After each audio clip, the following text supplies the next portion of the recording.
Halo, selamat siang saudaraku warga kelompok tani dimanapun Anda berada.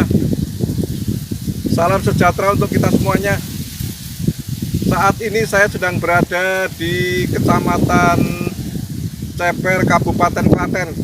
Nampak di latar belakang saya banyak dibudidayakan kebun kinaf atau tanaman kenaf, Hibiscus cannabinus, tanaman dari familia Malvaceae. Tanaman kinaf ini diintroduksi dari India kira-kira tahun 1900-an dan dibudidayakan di Indonesia sejak tahun 1986-87. Kira-kira pada saat itu luas pertanaman 26.000 hektar yang tersebar di tanah Jawa, Jawa Tengah, Jawa Timur, Jawa Barat, Kalimantan Selatan, dan Lampung. Saudaraku warga kelompok tani, tanaman kenaf ini biasanya menjulang tinggi sampai ketinggian 3-4 meter dan mudah beradaptasi di berbagai kondisi lahan. Dia punya toleransi terhadap kondisi cekaman abiotik seperti genangan air, kemudian kekeringan, pH rendah, dan lain sebagainya. Dan umurnya cukup pendek, kira-kira 100-140 hari. Tanaman kenaf itu sendiri, kayunya khususnya, sangat baik untuk bahan baku industri, particle board, atau bahan papan, atau bahan kertas, atau bahan herbal lainnya, atau obat herbal lainnya. Yang penting adalah energi terbarukan, sumber energi biomasa. Saudaraku warga kelompok tani, tanaman kenaf ini adalah sumber energi biomasa. Biji kenaf dapat dipergunakan sebagai minyak goreng karena mengandung lemak tidak jenuh, jadi bagus untuk tubuh, untuk kesehatan.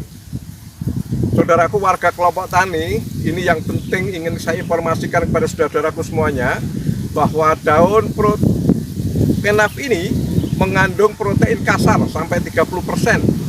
Sangat baik untuk bahan pakan ternak, unggas atau ruminansia. Dan bahan pakan ternak ini di situ ada protein, ada serat, dan lain sebagainya. Dan dengan penambahan sedikit bakteri probiotik,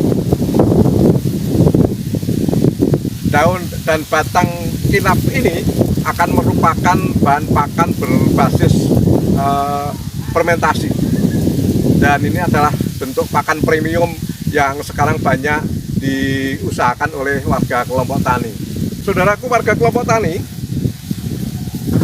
saya ingin sampaikan kepada ibu dan bapak sekalian bahwa tanaman kenaf atau budidaya tanaman kenaf ini banyak dilakukan oleh masyarakat sekitar Kagawa, ya, kawasan Kagawa di Jepang sana.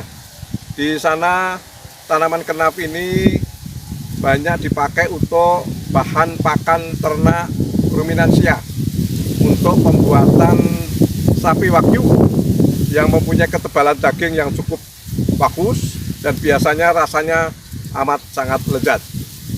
Ibu dan bapak sekalian warga kelompok tani dimanapun Anda berada, saya tidak berbicara tentang hama dan penyakit, namun demikian beberapa info yang ingin kami sampaikan.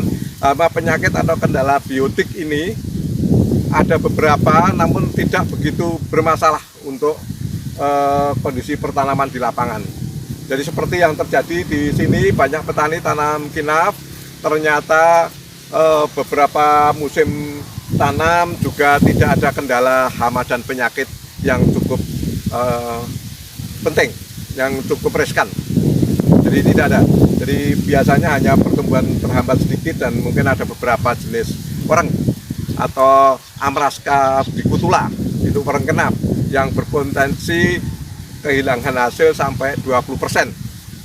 Di bawah permukaan daun biasanya dia tinggal, dan warna nimfanya itu hijau kekuningan, dan biasanya dia menghisap cairan tanaman sehingga pertumbuhannya menjadi sangat terganggu karena jaringannya terganggu. Hama lainnya selain wereng kinaf ini ada apis, kemudian yang ulat itu ada Spodoptera litura, ada Helicoverpa armigera. Ini banyak menyerang di beberapa negara tropis, tetapi di Kabupaten Klaten ini kelihatannya tidak banyak serangan hama dan penyakit. Kemudian yang berbentuk kepik itu hamanya ada Nesara viridula atau kemudian Vericea virgata, itu kutu putih. Kemudian ada juga Sterosida, itu yang menyerang akar, ya, Sterosida di golongan Coleoptera yang merusak akar perakaran. Namun tidak banyak menyerang di pertanaman yang ada di Kabupaten Klaten ini, termasuk tikus barangkali yang mungkin akan banyak menyerang, tetapi ini aman-aman saja. Jadi silakan Ibu dan Bapak sekalian untuk berbudidaya kenap untuk pembuatan pakan ternak. Apakah itu untuk unggas atau untuk ruminansia yang berbasis fermentasi, yaitu proses tracer tanaman kenap ini kemudian difermentasi dengan sedikit bakteri probiotik. Ibu dan Bapak sekalian, warga kelompok tani, silakan mencoba dan salam sukses untuk kita semuanya.